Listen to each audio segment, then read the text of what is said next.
반갑습니다. 장종용우 시장점검입니다. 오늘 코스피 지수 하락 마감했고 갭을 다 채웠습니다. 공교롭게도 이 갭을 채우면서 또 하락 갭을 만들어 놨는데 이 정도는 또 빠르게 채우지 않을까. 근데 이 시장 자체가 다소 꺾이는 그런 상황일 것 같습니다. 첫 번째는 이제 주기가 가장 큰데, 코스피 주기가 평균이 2개월이고 1.5개월로 줄었습니다. 그래서 상승한 지가 1.5개월이 됐고, 거기서 꺾이는 아주 자연스러운 상태다라고 볼 수 있고, 두 번째는 환율인데, 원달러 환율이 심상치가 않습니다. 여기서 반락 없이 그대로 올라가 버렸습니다. 그래서 이 환율하고 시장하고 반대로 간다는 점을 감안했을 때, 실제로 이제 코스피 저점이 1월 30일에 나왔고 환율 저점이 1월 25일에 나왔습니다. 그래서 요 흐름과 코스피가 이제 큰 틀에서 맞지 않지만, 작은 틀에서 맞지 않지만 큰 틀에서 맞는다는 점을 감안했을 때, 이 원달러 환율의 반등에 따른 부정적인 영향, 이 부분은 어느 정도 감안을 해야 될 것 같습니다. 그래서 시장이 지금 환율의 동향을 감안했을 때 이제 조정으로 접어든다. 코스피가 조정이다. 그러면 일시적으로 이걸 채우고, 일시적으로 하락갭을 채우는 정도는 나오고, 이렇게 완만하게 조정을 받는 이 그림을 그려볼 수 있고, 이 상태가 됐을 때 뭐가 제일 먼저 망가질 것이냐, 뭐 배터리가 아닐까 이렇게 생각을 하는데, 항상 그렇지만 이 경쟁이란 부분이 주가에는 가장 부정적으로 작용을 합니다.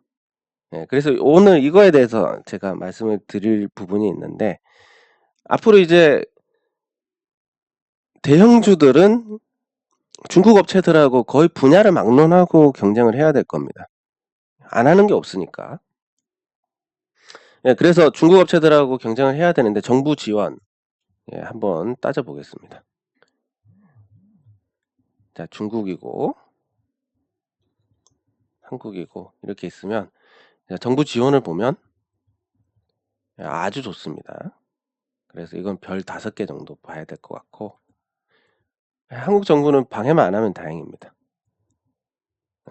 뭐 인허가 받을 때도 그렇고, 그냥 하다가 그냥 때려쳐버리고 싶은 뭐든지 그런 일들이 많은데, 정부 지원에서 문제고, 두 번째 비용.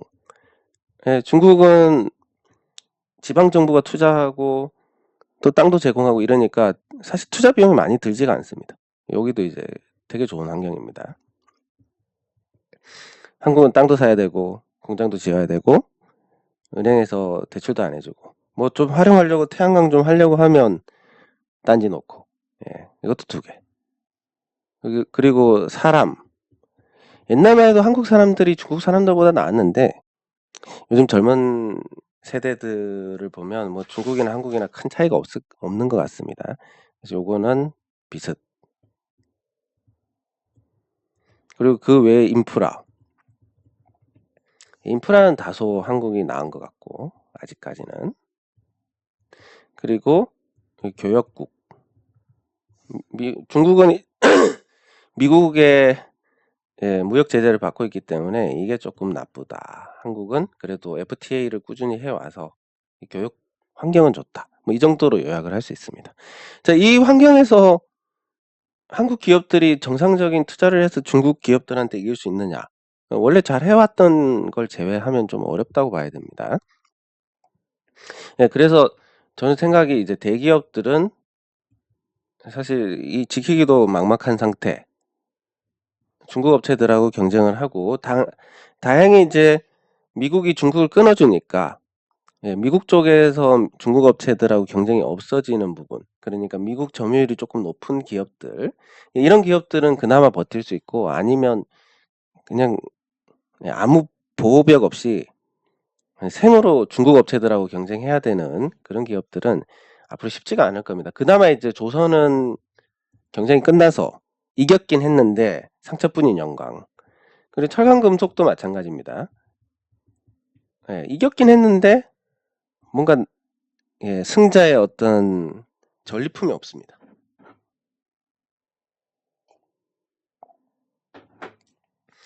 그리고 자동차는 중국의 핵심 기술을 뺏기지 않고 중국이 베이징 현대라는 이름까지 줬는데 핵심 기술 뺏기지 않았는데 전기차에서 또 한판 붙어야 되는 상황이고, 그래서 뭐 녹록치가 않습니다. 디스플레이가 그랬고 태양광이 그랬고 그리고 앞으로 전기차 배터리도 그렇게 될 것인데, 그럼 대기업 쪽에서는 희망이 보이는 게 거의 없습니다.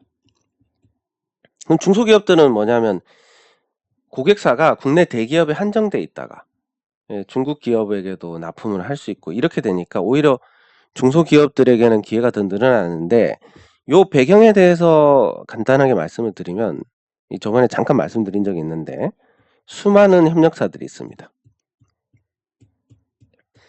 이 협력사에 나가는 돈을 줄여보려고 니네끼리 뭉쳐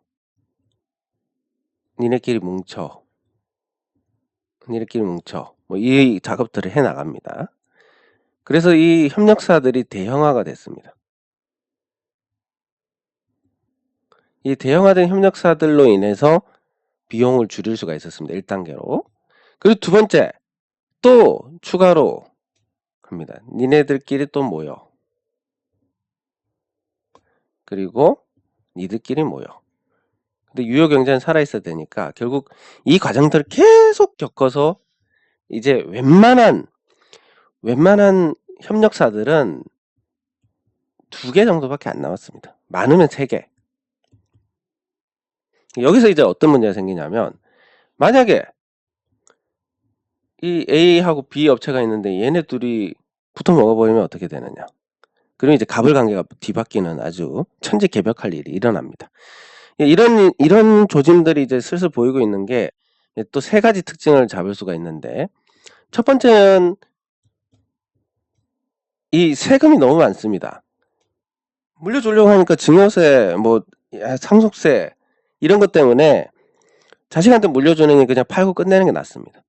그 상속세 다 내고 나면 경영을 할 수 있는 세금이 없습니다. 그러면 그 자기 자식은 경영은 경영대로 하고 돈은 계속 모아가지고 20년 후에 그 상속세 낼 돈을 계속 모아 나가야 된다. 그렇게 해서 하느니 그냥 팔고 말겠다. 이런 기업들이 늘어납니다. 그리고 두 번째는 이제 더 이상 경쟁이 무익해집니다. 이걸 깨닫게 됩니다. 뭐 여러 개 있어가지고 내가 열심히 해서 이걸 하나 깨부숴야지, 이런 게 있다면 지금은 이제 이렇게 할 이유가 없어졌고, 세 번째는 경쟁력이 너무 좋아졌습니다. 그러니까 어느 정도 비용이냐면, 그 비상장 회사니까 예를 들어 드릴 수 있는데, 이 안전벨트 고리 이거 도금하는 업체입니다. 이 업체가 이제 미강금속이라는 회사인데, 이 도금이 자동차에 들어가다 보니까 쉽게 바꿀 수가 없습니다. 근데 경쟁업체들 계속 있다가 다 망했습니다. 그래서 이제 이 도금 처리를 거의 독점을 하고 있는데, 물론 이제 이 회사가 직접 현대차에 가는 게 아니라 중간에 거쳐서 이렇게 갑니다. 근데 독점을 하는데 다른 데 찾아보니까, 대만 업체를 찾아보니까 한 30% 정도 높습니다. 뭐 중국 업체도 원가가 더 높고, 전 세계에서 가장 쌉니다. 근데 품질은 최상급이고. 그러니까 경쟁력이 좋아지다 보니까 선택의 여지가 없어집니다. 그러면 어떻게, 이 좋은 표본인 것 같아서 말씀드리는데, 어떻게 경영을 해왔느냐. 그냥 계속 이것만, 한우물만 파는 겁니다. 그 한우물을 판다는 게 뭐냐면, 돈이 조금 생기면 좋은 설비가 있다길래 들여오고, 돈이 생기면 자동화 설비 들여오고, 뭐 이런 식으로 해서, 옛날에는 막 진짜 어느 정도냐 어떤 시장 같은 느낌이었다면, 요즘은 아예 자동화 공장 같은 느낌이 날 정도로 많이 좋아졌습니다. 그 수익과 역량을 모두 여기에 집중을 해가지고 이렇게 되다 보니까. 근데 이게 대기업의 협력사들이 대부분 다 이런 정도까지 올라왔습니다. 그러니까 국제적으로 이제 대기업보다 이 중소기업들이 더 경쟁력이 있는 세상이 왔다. 이걸 배경으로 봤을 때 이제 코스피에 대한 전망은 나쁠 수밖에 없다. 중국하고 피 터지게 싸워야 되니까. 근데 중국하고 한국하고 이 싸우는 동안에 국내 중견업체들은 중국에도 납품하고 한국에도 납품합니다. 경쟁으로 인해서 가격이 떨어지면 수요가 늘어나니까 납품 수요가 더 늘어납니다. 선택의 여지가 없습니다. 근데 이런 상황에서 A랑 B랑 경쟁하고 있는데 얘네 둘이 합병을 하면 어떻게 됩니까? 얘가 슈퍼갑이 돼버리는 겁니다. 이런 일이 이제 종종 일어나게 될 겁니다. 그래서 더더욱 중소형주에 집중을 해야 되는 시기다. 이렇게 말씀을 드릴 수가 있습니다. 네, 그러면 댓글 확인하도록 하겠습니다. 제가 계속 감기에 걸려서 아직도 좀 돌아오지는 않았는데 그래도 지금은 이제 말을 하는데 문제가 없으니까 조금 듣기 불편하시더라도 이해 부탁드립니다. 예, 감사합니다. 네, 감사합니다. 예, 잘 대응하셔가지고 좋은 결과 있으셨으면 좋겠습니다. 예, 감사합니다. 네, 감사합니다.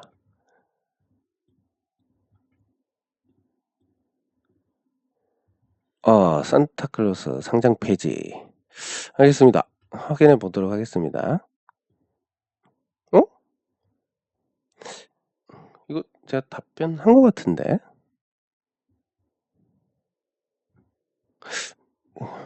뭐 6일 지났으니까 또 보도록 하겠습니다.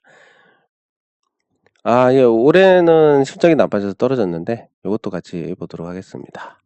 네, 감사합니다.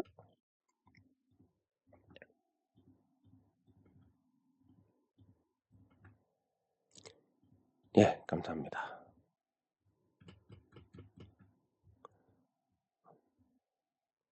현대차증권.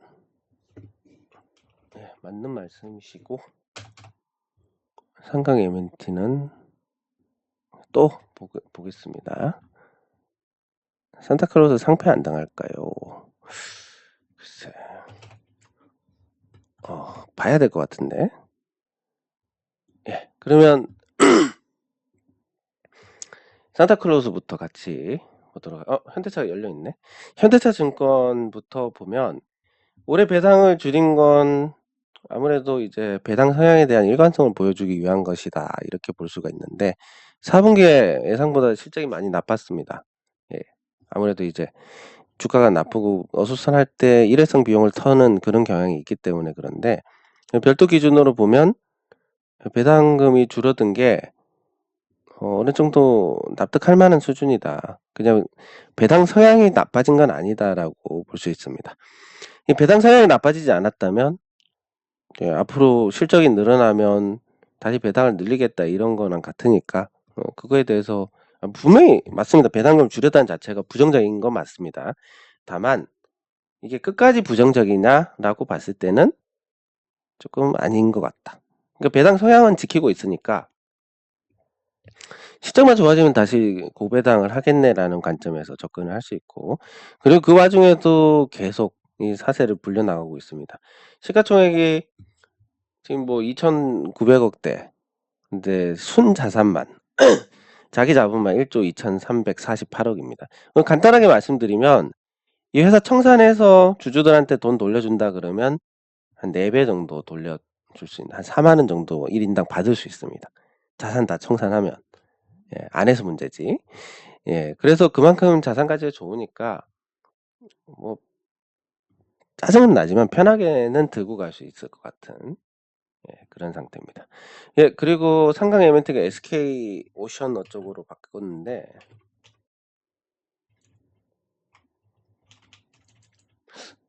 SK 무슨 뭐였지? 한글이 있다. 맞다. SK 오션 플랜트로 바꿨는데 이름이 바뀌었다고 해서 달라질 건 특히 없을 것 같습니다. 물론 SK가 이 회사를 통해서 앞으로 해상 풍력에 대한 사업, 그리고 그 미래 이 자원 순환에 대한 부분, 리사이클링에 대한 아주 강도 높은 투자를 할 것이다, 이런 건 명확합니다. 이 회사가 고성장을 할 가능성은 매우 높다고 보는데 결국 문제는 뭐냐면 현실적으로 아무리 좋은 회사라도 누군가 사지 않으면 안 올라가고 그렇습니다. 근데 기존의 최대 주주가 주식을 그대로 갖고 있는 상황이다 보니까 올라가면 팔지 않겠습니까? 이 많은 물량을. 이게 어쨌든 없어져야 어떤 식으로든 블록딜을 해서 없어지든 아니면 대량 매매를 해서 없어지든 아니면 시장에서 조금씩 녹여서 없어지든 없어져야 되고, 도대체 얼마에 팔겠습니까? 그 충분히 이제 먹고 살 만큼의 돈은 바꿔놨을 거고, 이거 없어도 먹고 사는데 지장이 없으니까. 제가 만약에 이 입장이면 한 3만 원대도 안 팔았으니까 더 올라가야 팔 것 같습니다. 그러면 이 주가를 만들어서 올리는 인위적인 어떤 흐름은 나올 수가 없다라는 계산이 나옵니다. 올리면 얘한테 얻어맞아서 죽으니까. 그럼 주가가 인위적으로 안 올라가고 저절로 올라가려면 실적이 좋아져야 될 수밖에 없다. 그럼 실적이 좋아져야 되는데 지금 시가총액이 1조입니다. 시총이 1조인데 아직 5천억입니다. 순자산 규모가. 그러면 1년에 1,000억씩 벌어도 5년이 걸립니다. 그리고 1년에 1,000억씩 벌면 밸류로는 1조 원 되는데 아직 1,000억도 못 벌고 있습니다. 지금은 주가가 움직이기 힘들 것 같다. SK 바람 타고 반응이 있었을 때 그게 끝이고, 만약에 여기서 기존 최대 주주가 주식을 팔았다면 여기서 만약에 정리를 했다면 판도가 달라졌을 겁니다. 왜냐하면 물량에 대한 부담이 좀 줄었으니까. 못 팔았기 때문에 거기에 따른 어떤 리스크는 존재를 하는.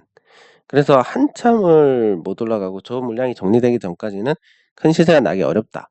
물론 회사가 저절로 올라갈 수 있을 만큼 숫자를 만들면 되는데 아직까지 그게 요원해 보인다. 그래서 당분간 이 가격에서 큰 변동이 없을 것 같은 그런 생각을 해봅니다. 요런 질문이었습니다. 이거 안 보여드리고 또 혼자 떠들고 있었네.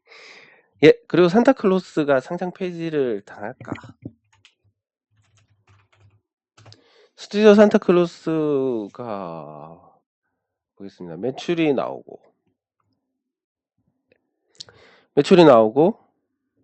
많이 줄긴 했지만 아직까지 상장 폐지를 논할 만큼의 매출은 아니고, 그리고 아직까지 자산도 살아있고 그렇습니다.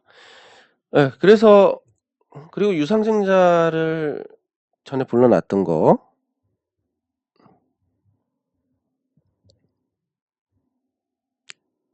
주주 배정 유상증자 불러놨던 거, 이거를 4월 달에 확정을 지어가지고 하겠다. 배정 기준이 3월 14일이다. 점점 다가오고 있습니다. 그래서 요거 성공을 한다면 순자산만 500억이 더 붙는 셈이 됩니다. 그렇게 돈이 붙게 되는데 상장 폐지하고는 거리가 좀 멀지 않을까라는 생각이고, 다만 이제 계속 주가 망가뜨리고 시비 찍어내고 또 주가 망가뜨리고 그 리픽싱해서 시비 찍어내고 이게 반복이 될 거기 때문에 상장 폐지는 안 당하겠지만 뭐 조금 있으면 자본금도 325억이라서 감자도 한번 해야 될 것 같고, 주주 배정 유상증자 하면 이제 자본금만 650억입니다. 또 감자도 한번 해야 되고, 뭐 그런 거 따지면 계속 재미없는 상태가 되지 않을까. 상장 폐지는 안 당하겠지만 상장 폐지나 다름없는 상태가 되지 않을까, 이렇게 전망을 해볼 수가 있겠습니다. 그러면 이제 개별 종목으로 가서 이오플로라는 종목이 있습니다. 제가 이걸로 이제 친구한테 조금 창피를 당했는데, 제 친구는 이게 반드시 크게 성공을 할 거다 이렇게 보고 있습니다. 이 신호는 나왔는데, 그리고 이제 전환사채 발행해가지고 성공도 했고, 돈이 무려 320억에 달합니다. 그럼 도대체 뭐 아무것도 없는데 왜 이렇게 돈이 자꾸 들어오고 주가가 올라가는지에 대해서, 당뇨 관련해서 아주 뭐 그게 획기적이라고 하는데, 뭐 패치를 붙여가지고 당뇨약을 주입하는 건데 제가 봤을 때 별 의미가 없는 것 같은데. 근데 이게 뭐 또 건강보험 들고 뭐 이런 루머 같은 게 돌아가지고 또 바람을 타고 있는 모양입니다. 근데 숫자만 보면, 이 숫자만 보시면 이 회사는 이제 사실 부도가 났어야 맞는 회사입니다. 이 시점에서 부도가 나야 되는데 증자해가지고 어쨌든 시장에서 자금 조달해서 살았고, 매달 이렇게 돈을 까먹고 있습니다. 매달 이만큼씩 까먹고 있는데 주가가 오릅니다. 이 어떻게 이거 해야 되는지. 1년에 한 300억씩 까먹으면 3년이면 작살나는데. 그 전에 그러면 뭘 해야 되는지. 주가를 올려서 또 한번 이렇게 자금 조달해서 털어먹어야 그 돈 갖고 또 몇 년 버티지 않겠냐. 이런 관점에서 보면 그렇고, 매출도 아예 없고, 분기 9억, 7억 이렇게 나다가 이제 겨우 35억까지 올라왔는데 여전히 적자. 도대체 저는 이해가 안 가는데, 그래서 이런 종목도 올라가는 게, 근데 심지어 시총이 7,500억입니다. 도대체 이런 거 어떻게 올리는지 모르겠는데, 아무튼 대단한 세상입니다. 예, 그래서 덕분에 이제 제 친구는 이제 본전을 찾았는데, 거의 본전 찾아가지고 뭐 할 거냐, 그냥 태양광 투자나 해라. 학교 선생님이니까. 그랬더니 일단 땡큐 하고 그 뒤에 얘기 없습니다. 그래서 시장에서의 이 태양광 반응을 봤을 때 아주 좋을 것이다. 그리고 저는 그런 생각을 해봅니다. 이게 약간 좀 과장일 수도 있는데, 그냥 단순히 생각만입니다. 나중에 이 태양광 발전소들을 다 이제 아주 늘어납니다. 우리가 해 나가는 태양광 발전소가. 지금 속도만 놓고 보면 1년에 한 30메가 정도 가능할 것 같습니다. 이렇게 가서 나중에 한 150메가 정도 된다. 이걸 자산화 시켜가지고, 그럼 이게 근거가 있는 거고 돈이 나오는 거니까, 이걸 가지고 뭔가 상품을 만들면, 거래할 수 있는 상품을 만들면 어떨까? 규격화 시켜가지고. 예. 그러면 이게 20년 동안 돈이 묶인다는 그런 개념도 없어지니까 좀 더 태양광에 접근하기 쉽지 않을까. 예, 그런 생각도 하고.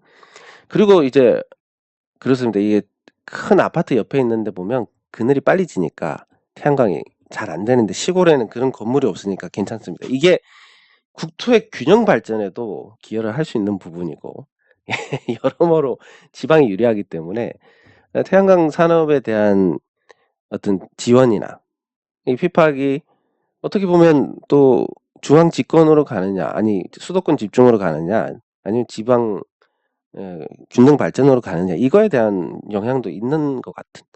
그래서 단순하게 접근하는 게 아니라 보다 더 정교하게, 그리고 앞으로 아파트가 그랬듯이 좀 규격화를 더 시켜가지고 연구를 하고, 그리고 거래도 아주 편하게 그렇게 만들어 두면 거의 뭐 배당주나 다름이 없는 게 됩니다. 근데 이 배당주가 한 달에 한 번 배당을 한다. 이만한 게 지금 상품이 어디에도 없습니다. 그러면 당장은 모르겠지만 나중에 태양광 투자하신 분들은 요걸 예를 들어서 뭐 용어를 코인으로 하겠습니다. 거래 가능한 코인으로 바꾼다라고 했을 때, 뭐 예를 들면 100만 원 투자했는데 한 달에 한 번 투자하고 배당하고 거래까지 해서 황금성이 좋은 상품이 지금 당장 없습니다. 당연히 그러면 200원 되고 300원 될 거니까, 지금 뭐 단순히 태양광만 생각해도 괜찮지만 나중에 혹시라도 제가 이거 성공시키면 여러분들 큰 수익도 보실 수 있을 겁니다. 그럼 다시 돌아와서 좀 궁금하셨을 텐데, 영신금속에 대해서 저도 입이 근질근질한데 감기가 걸려가지고 떠들지도 못하고 있다가 이제 드디어 언급을 하게 됐습니다. 뭐 특별한 부분은 없는데, 아까 말씀드린 그 말, 여러 개의 협력사들이 계속 줄이고 왜 1% 남으면 30억 갖고 1% 남으면 먹고 살지는 못합니다. 근데 3천억에 1% 남으면 이건 먹고 살 수는 있으니까, 30억 남으니까. 이렇게 대형화 시키다 보니까 이제 드디어 주객이 역전되는 상황. 근데 대한민국의 역사를 보면 항상 주객이 역전되어 왔습니다. 뭐냐면 기업들이 너무 노동자들을 못 사게 구니까 노조라는 게 만들어지고, 노조가 힘을 얻고, 그러다 보니까 이제 노조가 더 주객이 전도가 됐습니다. 노조 또 너무 못 살게 구니까 이제 정반 합의 관계가 되어가고 있는데, 그 과정을 밟아가고 있는데, 모든 게 그렇습니다. 대기업과 중소기업 관계도 얼마나 많은 중소기업 대표들이 눈물을 머금고 이 사업을 포기를 했겠습니까? 그 수많은 협력업체들이. 그 사람들 피를 밟고 올라서가지고 이제 살아남은 회사들은 주객이 전도되기 직전입니다, 지금. 그래서 어느 시점이 되면 주객이 전도돼서 또 이제 중소기업들, 협력사들이 대기업들을 괴롭히는 시대가 올 것이다. 그게 곧 지금이고 그렇게 될 것 같다. 관계 끊으면 되지. 생산을 못 합니다, 이러면. 이제는. 대체할 수 있는 데가 없습니다. 살려두려고 해도 잘 안 됩니다. 비용이 더 늘어납니다. 그렇게 되면. 예, 그러다 보니까 그 과정에서 영신금속이 또 한 번 각광받을 것이다. 근데 심지어 이 월봉 지표를 봤을 때 이제 제가 신뢰하는 이 지표의 신호가 왔습니다. 아, 좋습니다. 아주 좋고, 두 번째는 요 소나 지표가 보면 계속 약세입니다. 이 주가가 돌아서면도 약세입니다. 그래서 여기서 올라갈 자리가 얼마나 많느냐. 요거는 이런 거 한 방 나오지 않을까. 이때 나왔던 거.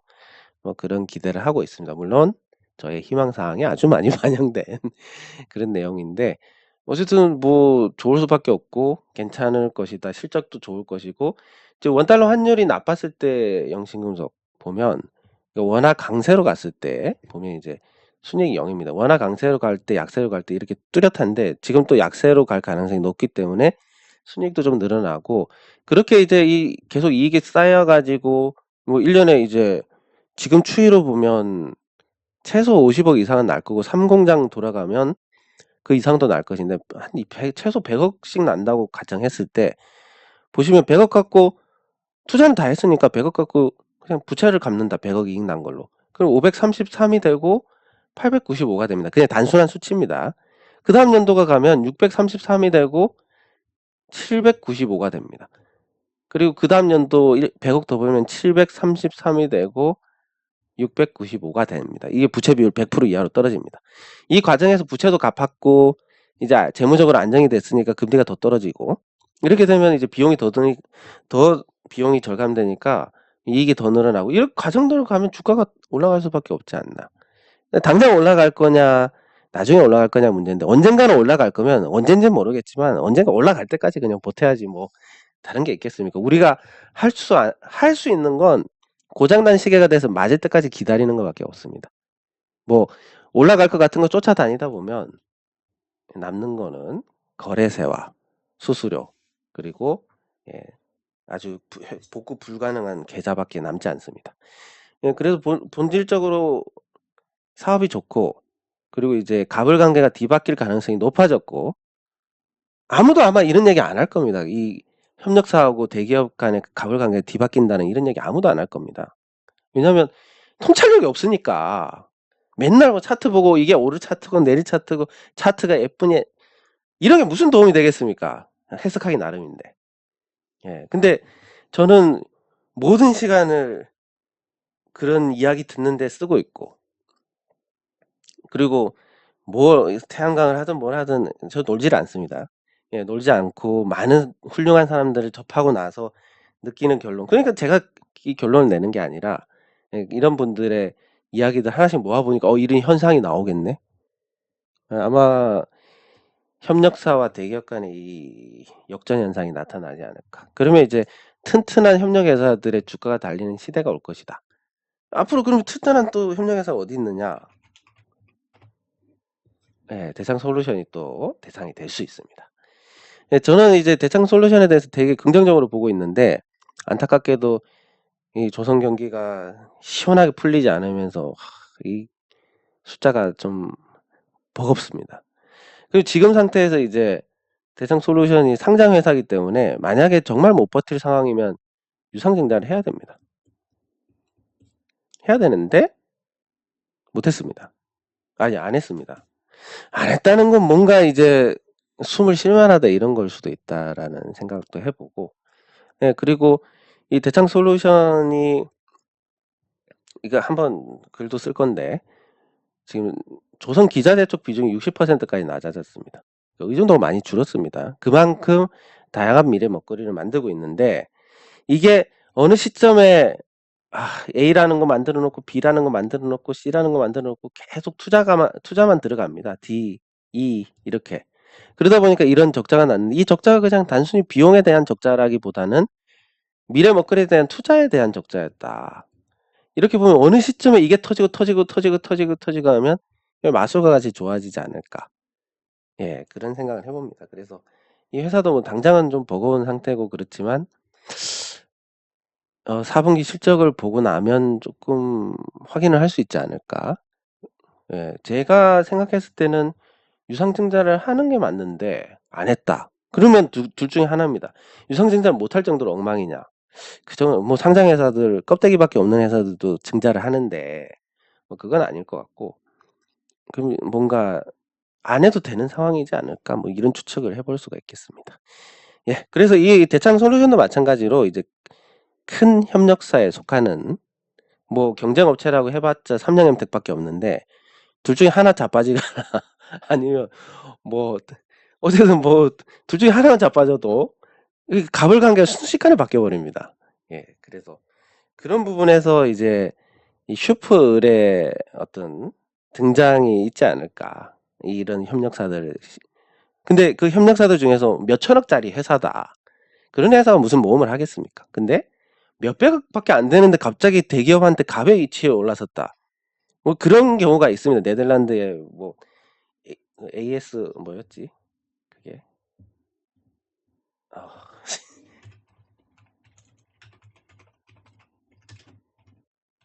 ASML. 예. 이 ASML이 노광 장비 만들고 있는데 기술력이 한층 올라가고 그 만들던 회사들이 다 자빠지니까 지금은 이제 삼성에서도 가서 받아와야 됩니다. 고개 숙이고.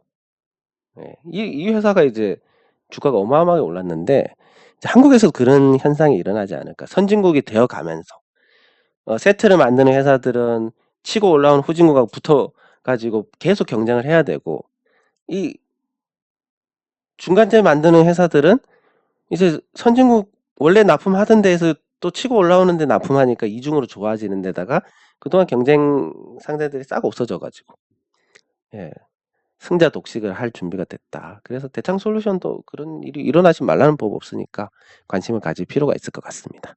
네, 장 종료 후 시장 점검은 여기서 마치도록 하겠습니다. 수고하셨습니다.